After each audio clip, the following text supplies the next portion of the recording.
let's talk about oil and gas, because Of they put course. in this pathetic G7 price cap, and it's the second one came in on February 5th. The first one was on December 5th. These two Yes. bans. Let's let's look at how effective this thing was. What is your take on it? Because it looks like a laughing stock to me. Like they haven't capped one single barrel of Russian oil. Did you see what happened from yesterday? From yesterday to this morning, I think. Russia's cutting off 500,000 barrels a day, which means what? Up the price. Immediately, the price of oil start going up again. So they're going to sell less oil for better price. So they're still going to make money anyway. So, but the problem is these idiots, they don't know anything about energy markets. As most people who comment on military matters don't know shit about military. They don't know anything about physics or mathematics, for instance. They have humanities diplomas or whatever. So and that's the problem. That's the problem. And people who advise the European Union, for instance, on these matters, these are mediocrities from the Baltics, Poland, somewhere in Eastern Europe, etc. If you go to European Commission and see how it works, you understand everything about the Kafkaesque edifice of the EU. Most people over there, they are there because of recommendations, not because they are competent they are in their bureaucratic careers. They are swirled from one post to another, and some of them even make commissioners. Commissioners on energy, for instance.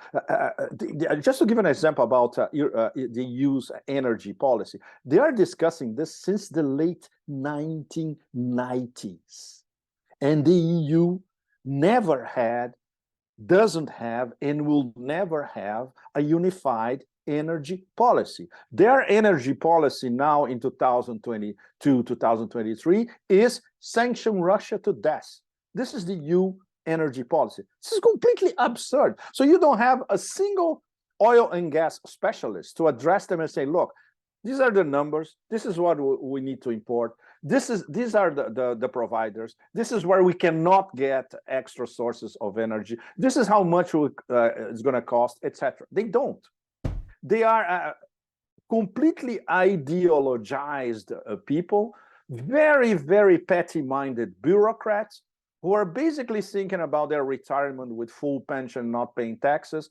This is how Brussels works. Yeah. Unfortunately, most of your and our readers and viewers, if they had a chance to spend one day in Brussels, they would understand everything.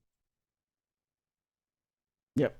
No, it's very, I dare say it's to the letter how you described it, because they just get these things through connections, these jobs. It's nothing to do with talent or competence.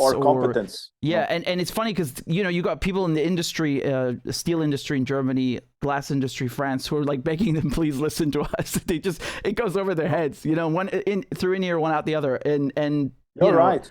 And they don't have access to mainstream, and they don't have access to mainstream media as well.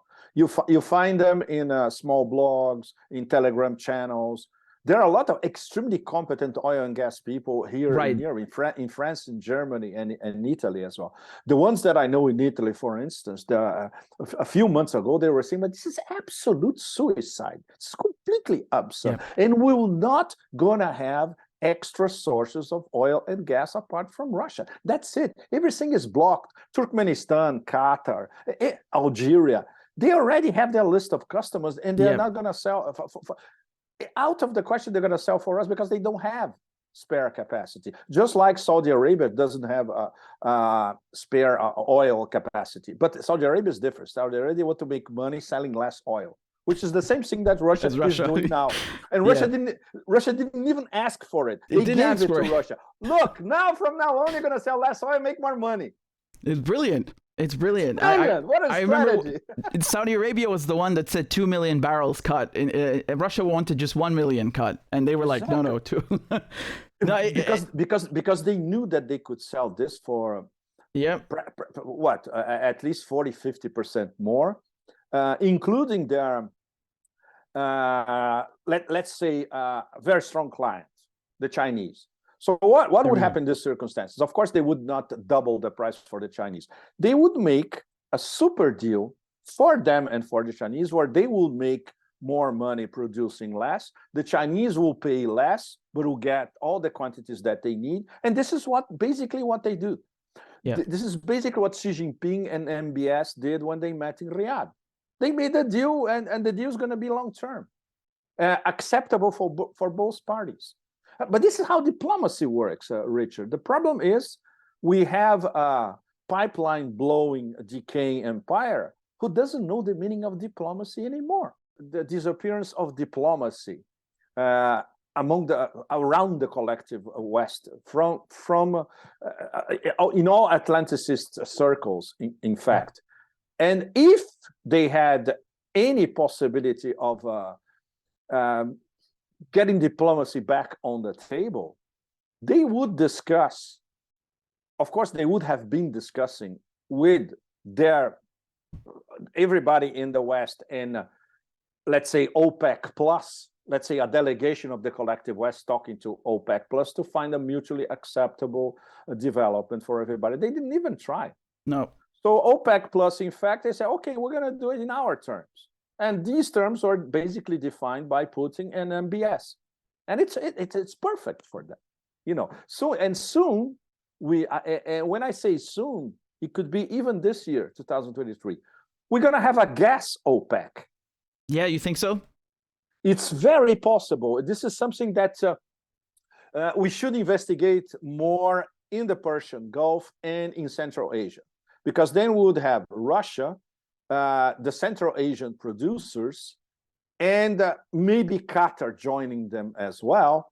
And we're going to have, this is something that the Russians have been talking about for years, in fact. They wanted a gas OPEC starting years ago. Iran as well. So can we imagine if we have major gas producers, apart from, Norway is not a major gas producer. Turkmenistan is, but Turkmenistan sells all its gas basically via that pipeline to China. So we have Russia, Iran, Qatar, and 3 Central Asian producers. That's enormous. It's game over. It's game over. Then you're going to have the oil OPEC plus gas OPEC. Game over.